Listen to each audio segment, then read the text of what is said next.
안녕하세요. 박쌤의 북톡쇼 박미숙입니다. 오늘은 우리 정말 제가 존경하고 또 모시고 싶은 분을 모셨어요. 네, 독습 책을 지적 자본으로 바꾸는 10가지 습관의 저자이신 윤영동 코치님을 모시고 독습에 대해서 얘기를 들을 텐데 굉장히 진짜 기대되는 시간입니다. 네, 윤영동 코치님 반갑습니다. 네, 반갑습니다. 네, 막 그냥 오늘은 본론 다 치고 이제 들어갔는데요. 예, 저는 엠퍼징 컨설팅에서 CS 컨설팅을 하고 있는 박미숙이라고 합니다. 자, 우리 그 코치님 간단하게 자기소개 좀 부탁드릴게요. 네, 저는 어렸을 때서부터 글을 쓰고 싶어서요. 글로 먹고 사는 거를 제 꿈으로 갖고 있었어요. 작가가. 근데 네.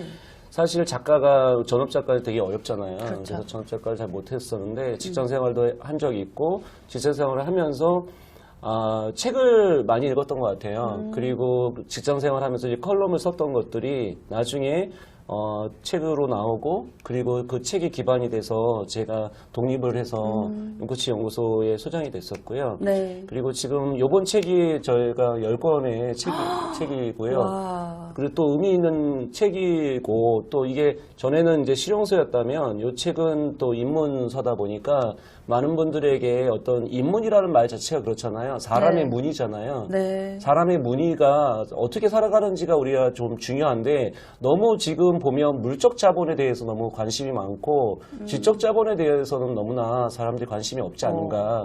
그래서 지적 자본에 대한 얘기를 좀 책으로 묶어서 이번에 이렇게 좀 냈습니다. 아, 네. 뭐 말씀이 그냥 네, 정말 대단하신 분이십니다. 우리 윤 코치님 같이 이제 말씀을 나눠볼 텐데 사실 네. 박쌤의 북톡쇼 공식 질문이 있어요. 지금 아까 이제 살짝 말씀을 주셨는데 코치님이 생각하시는 자신을 잘 표현하는 단어가 있다면 저는 윤 코치라는 말인 것 같아요. 고유명사인가요, 윤 코치가? 그렇죠. 윤 코치라는 말이 어떻게 네. 보면 닉네임이었고 네. 돌아가셨던 우리 그 최병강 교수님이 저에게 이제 닉네임을 하나 주신 거거든요.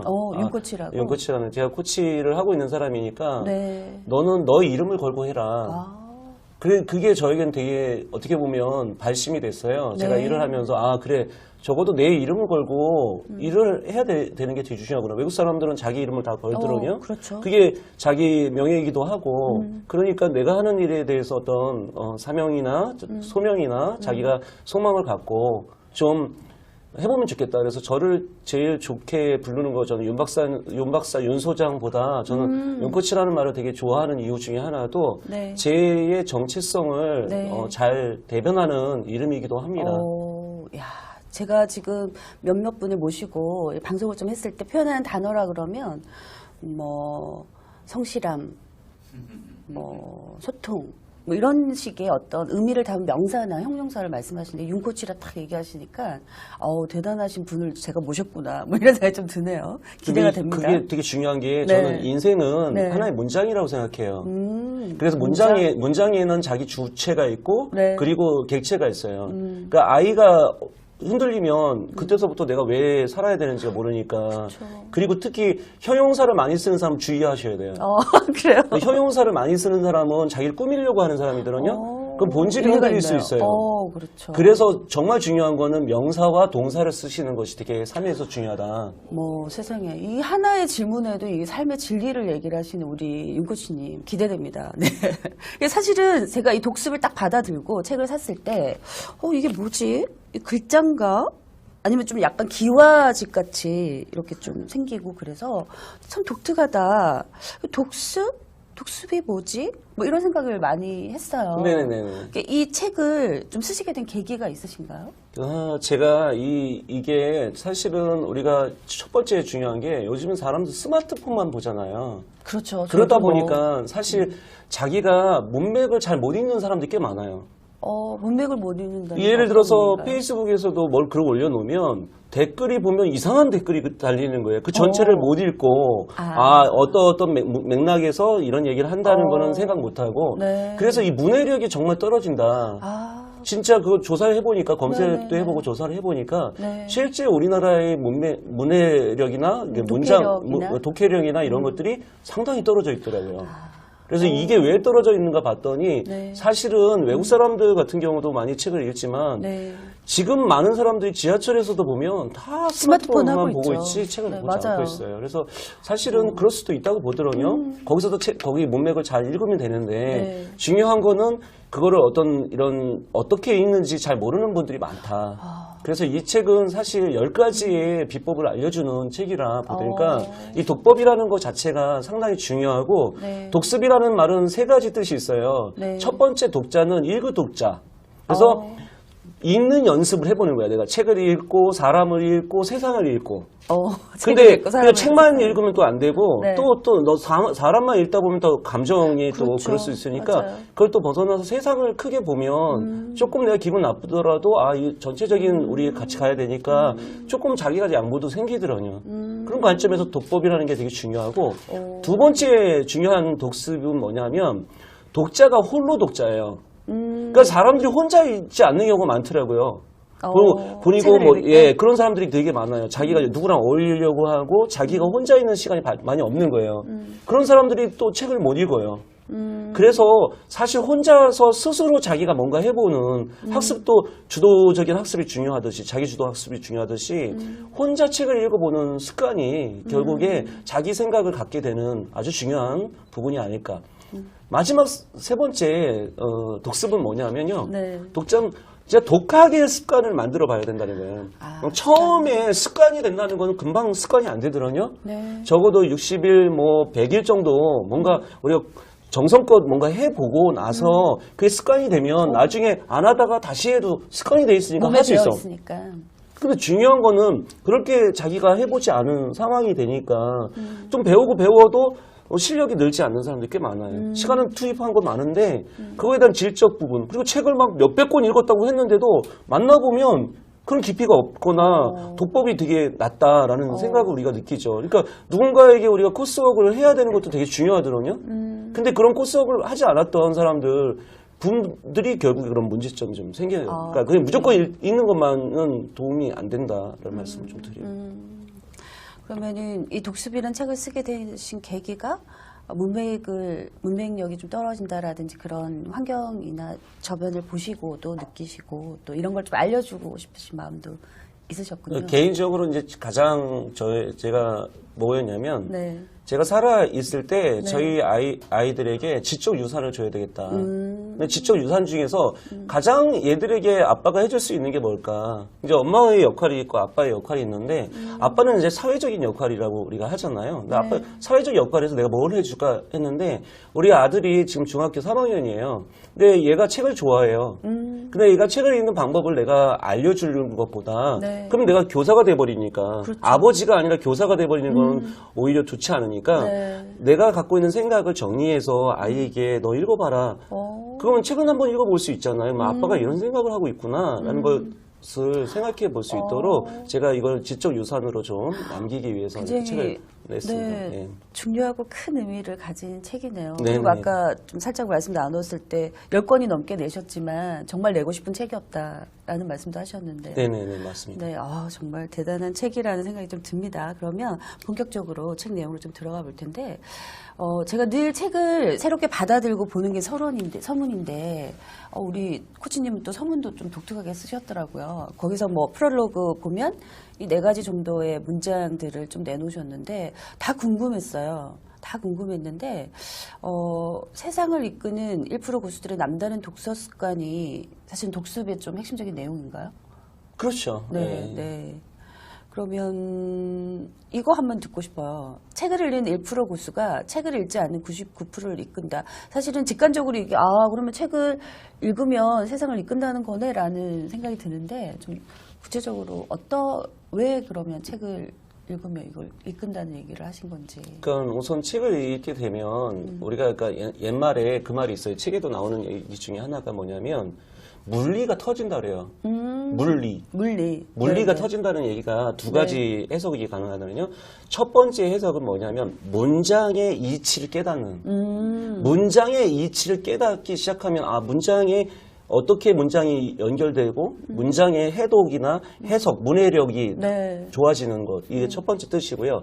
두 번째 뜻의 물리가 터진다는 건 뭐냐면 자기가 공부하는 게 이학을 공부하거나 문학을 공부했으면 그게 두 개가 우리가 이과, 문과 나누잖아요. 그렇죠. 내가 이제 문과를 공부한 사람은 이과를 공부하게 되면 두 개가 만나서 사물의 이치를 깨닫게 되는 거예요. 아. 그것을 우리가 물리라고, 물리가 네. 터진다는 얘기를 해요. 네. 그래, 우리가 제일 중요한 것들이 사실은 자기 안에 빠지는 거거든요. 내가 공부했던 거에 빠져다 보니까 이게 통합이나 컨버전스가 잘 안 되는 경우가 많아요. 그런 부분에서 이게 사실은 고수들은요, 예를 들어 스티브 잡스 같은 경우에는 이학을 했던 사람인데 네. 자기가 이제 문학을 공부했던 이유가 두 가지의 물리가 터졌기 때문이 그런 거죠. 근데 문학을 한 사람이 문학을 공부한다는 것은 그거는 터질 수 있는 부분이 아니라는 거예요. 저는 문학을 공부했던 사람인데 정보처리 기사 자격증을 갖고 있고요. 네. 그러니까 기본적으로 제 컴퓨터에 대한 그걸 되게 좋아해서 컴퓨터를 네. 열심히 했어요. 지금까지도. 네. 그리고 어떤 옛날 프리첼, 뭐 PC통 시설부터 다 그 커뮤니티를 만들어서 지금까지 네. 커뮤니티를 계속 운영하고 있는데 그런 것들이 자기 성향이기도 하고 컴퓨터를 또 좋아했기 때문에 그런 맥락적인 측면이 있다 보니까 근데 제가 저희 주변에 이제 어떤 문학을 하시는 분들 만나보면 컴퓨터를 못하는 컴맹들이 많아요. 그 이유가 뭐냐면 자기 통합을 안 하시는 거야. 그래서 사실 이과에 있는 사람들 많이 가르쳤더니 이공계들이 사실 글쓰기를 되게 못해요. 네. 그 이유 중에 하나가 뭐냐면 이학적인 어떤 합리적인 생각들은 많지만 어떻게 보면 상징이나 이런 어떤 인문적인 측면에 대한 걸 놓치고 있는 거죠. 그래서 저는 그렇게 생각해요. 이 통합이라는 관점에서 고수가 된다는 것은 나의 그림자를 밟고 가는 것이 되게 중요하다. 나의 그림자라는 것이 뭐냐면 내가 갖고 있는 장점이 있으면 빛이 있을 거 아니에요. 내가 잘하는 게 있을 거 아니에요. 네. 그럼 약점이라는 부분을 자기가 보완해서 가는 사람은 고수가 돼요.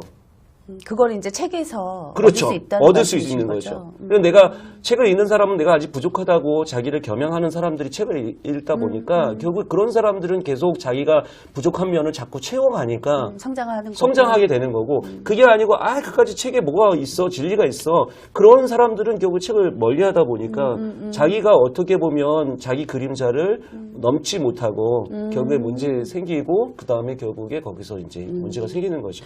그러면 책을 읽는 1%의 고수는 그 책을 통해서 세상의 이치를 깨달을 수 있다라는 거고 통합적으로 예. 본인의 어떤 전공 분야 이외에 다양한 책을 읽어야 된다는 말씀도 포함이 되는 거네요. 그렇죠? 단지 다양하다는 표현에는 저는 좀 그렇고 자기랑 반대되는 부분을 오히려. 그러니까 예를 들어서 해겔이 얘기했던 미학에서도 얘기하듯이 정반합이라는 게 있으면 정을 공부했으면 반을 공부해야 된다는 것이 여기에 부분인데 자칫 이걸 다양하다고 해석을 해버리면 거기서는 오부 다양함과는 좀 다를 수 있겠네요. 반대적인 측면을 공부해보는 것이 중요하다. 지금 이제 말씀을 들어보니 왜 독습을 쓰시고 그게 독습에 있는 내용들이 지금 1% 고수가 책을 읽는 방법으로도 좀 느껴져서 본격적으로 내용을 한번 들어가 보도록 할게요. 예, 저는 이제 그 10가지가 있으시더라고요. 네네네. 10가지 독, 문독, 또 혹시 다 기억나세요? 10가지? 네네네네. 당연히 기억나시죠? 네. 문독 또 뭐가 있나요? 수독도 있고요, 선독도 있고요, 뭐 여러 가지가 있어요. 10가지를 쓰셨어요. 네. 그래서 그 중에 처음을 이제 문독으로 해놓으셨고, 질문하며 읽는다라고 이제 제목을 뽑아서 해놓으셨던데, 마침표보다 물음표 같기, 질문이 아니라 의문을 품기.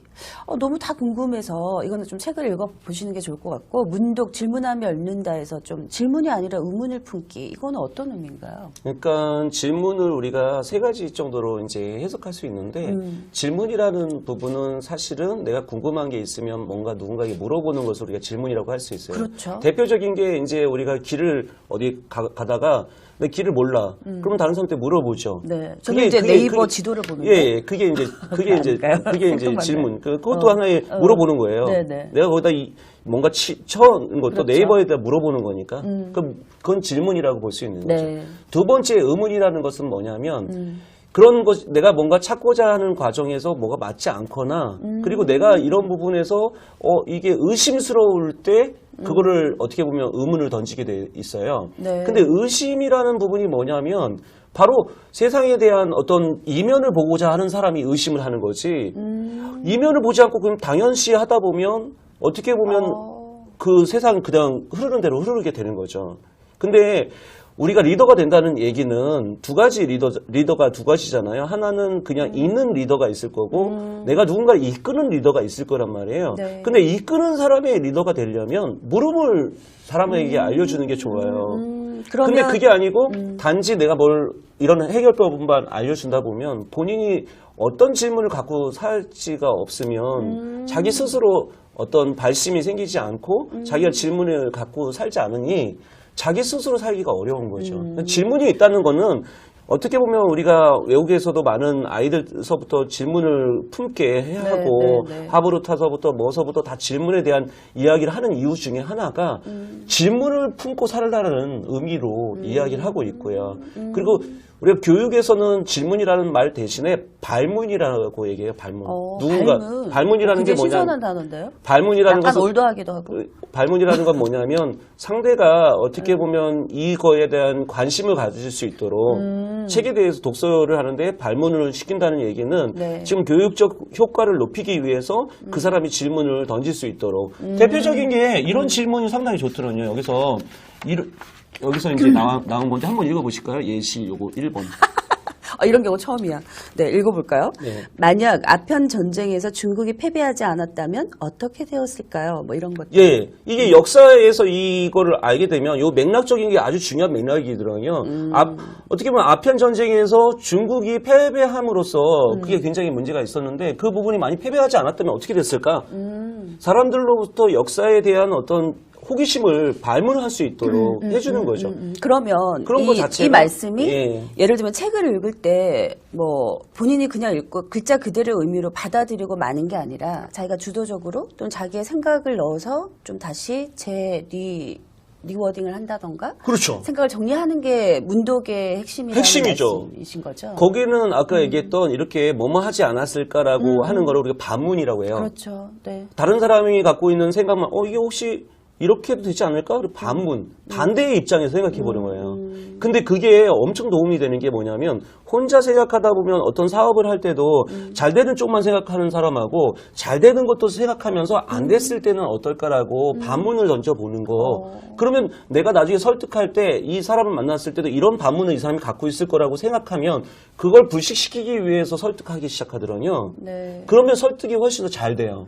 그러면 책을 읽을 때 저자의 그 생각을 읽는 거기도 하지만 그 저자와의 대화를 할 수도 있고 또 이 저자가 얘기하는 내용들에 대한 나의 생각도 같이 질문하고 의문을 품으면서 책을 읽어야 된다. 그렇죠. 그렇게 좀 이해가 되네요. 거기서 이제 하나 중요한 게 뭐냐면 우리가 저자 신화를 깨야 된다는 게 되게 중요한 거예요. 저자 신화를 깬다? 저자 신화라는 게 뭐냐면 옛날에는 어떻게 보면 이 지적 자본을 갖고 있는 사람들이 많았다 보니까 네. 그게 이제 신분제식으로 책을 쓴다는 사람들은 신분제식과 높은 사람이라는 저자 신화를 만들어요. 그리고 자기가 수 있죠. 어떻게 성공을 성공했는지는 다 얘기 안 하고 네. 잘한 것만 이렇게 보여주고 나쁜 부분은 하나도 안 보여주니까 사람들은 그것만 따라하다 보니 사실은 그 레질런스를 통해서 힘들고 어렵고 고통시키는 성장통이라고 있잖아요. 네. 성장통이 있어야지 성장하는 건데 성장통은 하나도 안 보여주니까 그냥 이거 대충 하면 성장한다.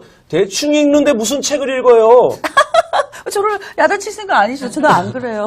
그래서 하여튼. 성장통이라는 것을 무서워졌어, 통해서 갑자기. 자기가 성장하는 거니까 힘들더라도 네. 잘 안 읽히더라도 그걸 넘어서야지 극복해야 내가 된다. 된다는 측면에서 나중에 이게 보면은 반드시 이 힘들더라도 극복하는 거에 대해서도 사실 좀 그럼 나오더라고요. 나오죠. 네. 예, 맞아요. 일단은 문독은 질문을 하고 의문을 품으면서 좀 읽는다. 저자 신화를 깨라. 예, 이렇게 좀 말씀을 하시면 좋을 것 같고 생각을 하시면 좋을 것 같고 그다음 선독 뽑아서 읽는다. 이것도 사실 보통 사람들은 저는 요즘에 좀 그러지 않으려고 노력을 하는데 책을 읽으면 처음부터 끝까지 다 읽어야 된다. 라는 좀 저자 신화와 비슷한 맥락인 것 같아요. 그런 고정관념, 선입견이 좀 있는 것 같아요. 근데 선독은 그거하고 좀 다른 얘기인 것 같은데, 뭐 예를 들면 세상의 모든 책을 읽으려 하지 마라. 저는 모든 책을 좀 읽고 싶은데 시간적인, 능력적으로 안 되는데 사실은 책을 읽을 때도 이 처음부터 끝까지가 아니라 뽑아서 읽으라는 그런 말씀이신가요? 어떤 내용인가요? 실질적으로 선독이라는 거는 마찬가지로 사람을 만날 때도 150명 안에 그 덤버의 숫자를 얘기하듯이 책도 마찬가지예요. 내가 읽을 수 있는 책들이 한정적이죠. 한정적일 수밖에 없는데 맞아요. 그 한정적인 시간에 내가 어떻게 투입하느냐에 따라서 달라지니까 사실 제일 중요한 건 선독의 핵심은 안목이에요. 안목이죠. 그래서 책을 선택하는 것만 봐도 그 사람이 어느 정도의 안목이 있는지를 우리가 알 수 있는 거고 또 사람을 만날 때도 마찬가지죠. 어떤 사람을 맞아요. 만나고 어떤 사람과 어울리느냐에 맞아요. 따라서 그게 달라지죠. 달라지는 거니까. 네. 그리고 그걸 세상을 바라보는 관점도 마찬가지고. 그래서 선독이라는 것 자체가 중요한 게 우리가 선택이들은 인생은 의사결정의 선택이고 내가 이 책을 살 거냐 안 살 거냐 그냥 이 책을 뭐 도서관에서 빌려볼 정도라고 생각할 수도 있고 이걸 내가 구매해가지고 소장 가치가 있어서 내 서재에다 꽂아 놓겠다고 생각할 수도 있고 그러는 거는 자기가 어떻게 보면 선정하는 과정이니까 전문 코칭 용어로는 포커싱이라고 하죠. 네. 그래서 반드시 이 책에서 나오는 것 중요한 게 뭐냐면 내가 책을 구매하고 싶은 거를 리스트를 적어보는 게 좋아요. 리스트를 쭉 뽑아본 다음에 그 중에서 하나하나 골라가지고 책을 사면 정말 그 책에 대해서 애정도 높고요. 그렇겠네요. 그리고 거기에다가 내가 그 책에다가 투입한 에너지들이나 그리고 나중에 만났을 때 내 안목에 대해서 내가 놀래고 그게 엄청 재밌어요. 그렇군요. 야 정말 선정 잘했구나. 잘했구나. 그럼 아까 처음에 말씀하시는 것처럼 자기가 하는 거와 반하는 것도 기준으로 좀 삼아서 리스트업을 하는 것도 중요하겠네요. 그럴 때는 좋은 방법이 뭐냐면 내가 리스트업을 이제 했는데 내가 누군가를 만났는데 이분 시각이 되게 독특하거나 나하고 좀 다르다 생각하면 그분한테 선독을 해달라고 하는 것도 좋은 방법이에요. 그것도 좋은 방법이네요. 진짜. 그분한테 추천을 네, 받아서 네. 선생님의 인생을 바꿨던 책은 뭡니까? 이걸 한번 물어보시고 선생님의 인생을 바꿔준 책은 뭡니까? 저 같은 경우에는 최근에 좋았던 책 중에 여기도 얘기한 것 중에 하나가 뭐냐면 인생의 반쯤 그러니까 살았을 때 깨닫게 되는 것이라는 책이었는데요. 외국 저자의 책이었는데 상당히 저한테는 인상적이었어요. 뭐냐면 우리가 마치 처음에 그 초보 때 가방을 싼 걸 가지고 지금까지 그 가방을 들고 다니는 사람이 많다. 가방이 너무 무거워졌고 너무 짐도 많은데 그걸 한번 덜어내야 되는데 덜어내지 않고 아직 이렇게 간다. 그분은 또 뭐라고 표현하냐면 그걸 립백으로 해라. 립백. 백을 다시 한번 싸라. 그리고 그것이 결국에 그 삶의 어떤 철학이 바뀌는 자기의 인생의 어떤 재정의 그런 부분이 필요하지 않냐라는 얘기를 하시더라고요. 저도 이제 인생의 반이 왔기 때문에 그 책을 꼭 보도록 하겠습니다. 선독 굉장히 중요한 포인트네요, 그죠? 어떤 거를 선택하느냐. 그리고 이게 먹었다 하네요. 네. 그다음 수독, 손으로 읽는다. 이거 굉장히 감각적인 제목이었는데 읽었지만 모르는 이유 좀 뜨끔했어요. 사실은 손으로 안 읽어서 그런가? 뭐 책을 꽂아 두지 말고 험하게 다뤄라. 이거는 저는 굉장히 험하게 다루거든요. 그래서 사실은 다 사요.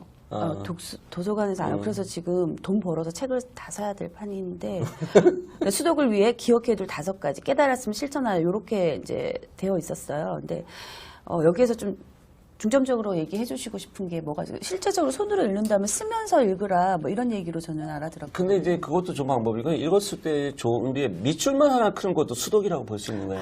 너무 수독을 또 어떤 사람은 필사해가지고 뭐 시간도 없는데 막 이게 부담 가진 게 아니라 내가 우선 손으로 약간의 그 눈으로만 읽으면 어디까지 읽었는지도 잘 몰라요. 그렇죠, 맞아요. 그리고 실제 내가 읽었는데 볼펜이 없어 지금. 네. 그러면 접독이라고 그래요.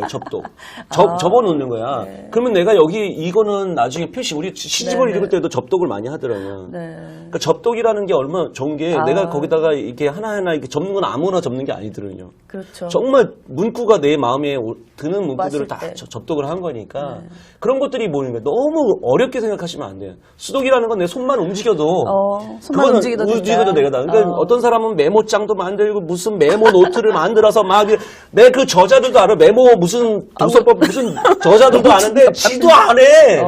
지도 안 하면서 그냥 책 쓸 때만 이렇게 해가지고 그 중요한 커피 거는 한 잔 드세요. 너무 흥분하지 마시고. 중요한- 없나?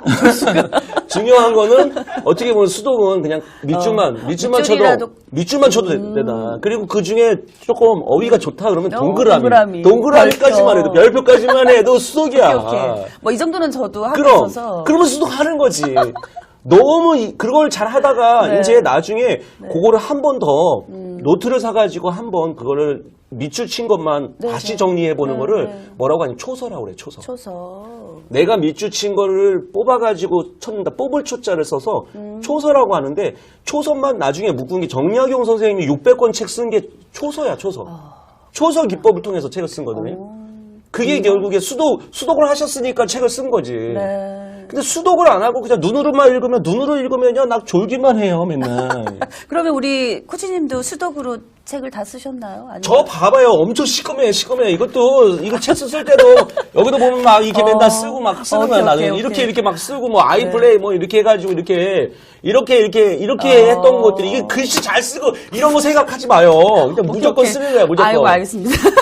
좀 야단치는 거 아니죠? 아이 그런 거 아니고 원래 목소리가 커가지고. 네, 수도. 근데 사실은 제가 코치님을 굉장히 오래전부터 알고 있었는데 저는 코치님을 굉장히 기획을 잘하시고 아까 뭐 이공계통이 전문이라고 하셔서 그렇게 봤는데 뭐 평소에도 느꼈지만 오늘 말씀 나누면서 느끼는 게 굉장히 인문학적이든 지식적으로도 광범위하면서도 탁월하시다. 오늘 뭐 초서, 접독?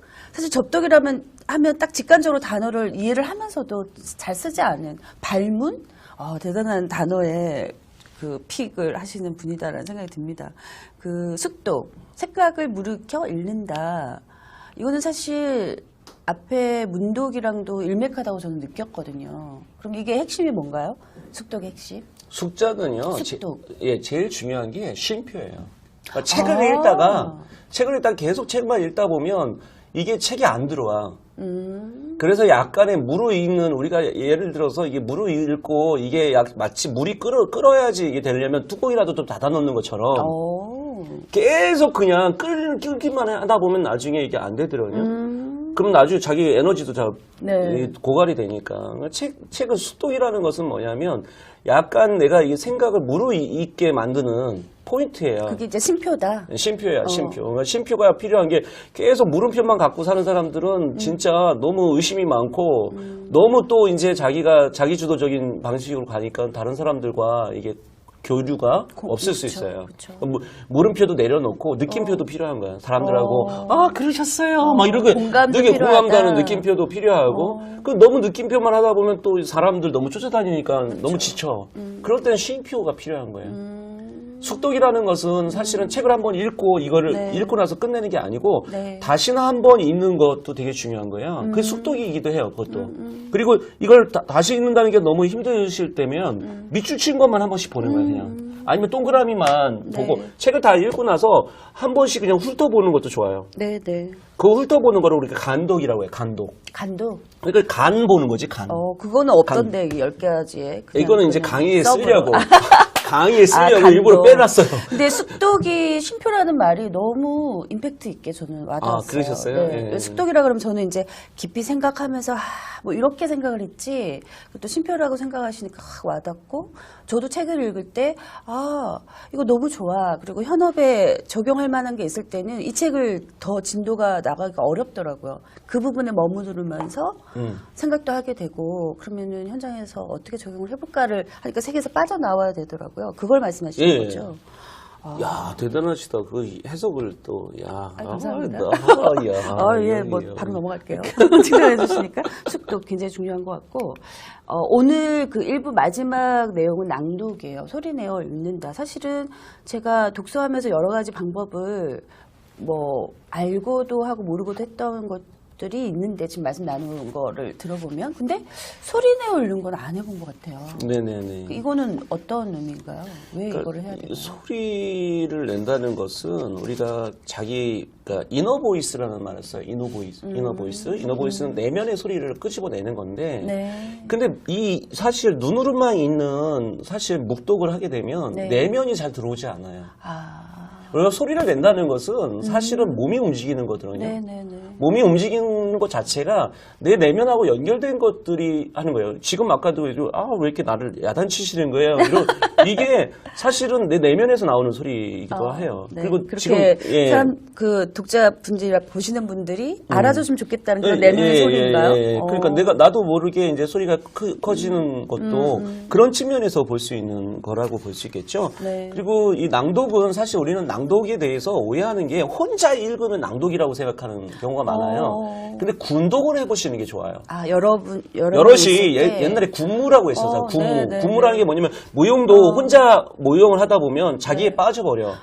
근데 같이 무용을 하게 되면 네. 군무가 됐을 때는 조직적으로 우리가 화합할 수 있는 부분이 생기듯이 아름다움도 생각할 수 있는 맞아요, 것처럼 맞아요. 이 낭독도 우리나라 문화는 지금 너무 혼자 읽는 걸 너무 낭독을 하고 있는데 외국 같은 게 독일 같은 경우만 보더라도 네. 군독을 많이 하더라고요. 군독. 군독이라는 진짜. 게 뭐냐면 남녀가 둘이 있으면 같이 책을 번갈아 읽어보는 거야.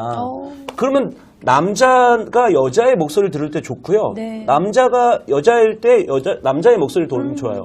아이들도 마찬가지인데 네. 아이들도 엄마 목소리만 듣게 되면요. 엄마 목소리처럼 소프라노가 돼버려요.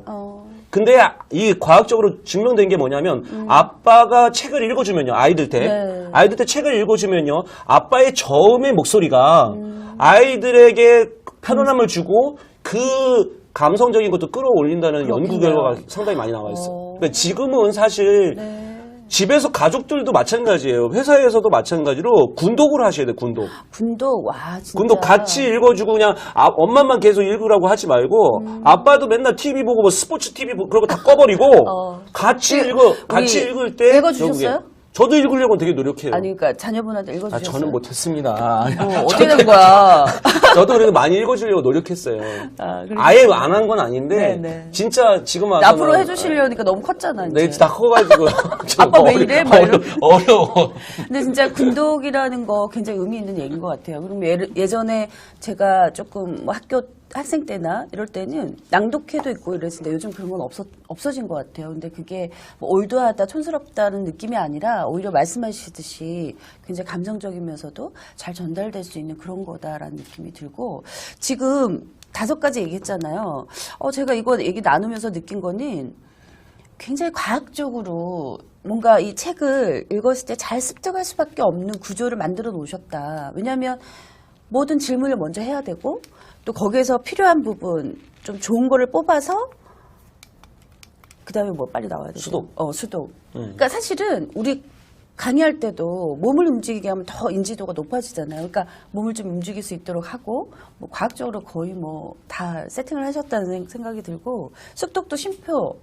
이거 대단한 그거 진리라는 생각이 좀 들어요. 그리고 마지막으로 오늘 얘기한 거에 낭독. 그래서 뭐 저는 낭독이라 그래서 혼자 읽는다고 아까 생각을 했었거든요, 사실은. 근데 군독이라고 말씀하시니까 좀 이렇게 우리가 독서 모임 많이 할 때 이런 방식을 좀 취해보는 것도 굉장히 좋겠다. 이거 5가지 오늘만 얘기 들어도 벌써 뭔가 훨씬 더 1%로 1%는 아니지만 곳에 가까워져 간다는 느낌이 좀 들어서 다음 주 또 2부 너무 기대되거든요.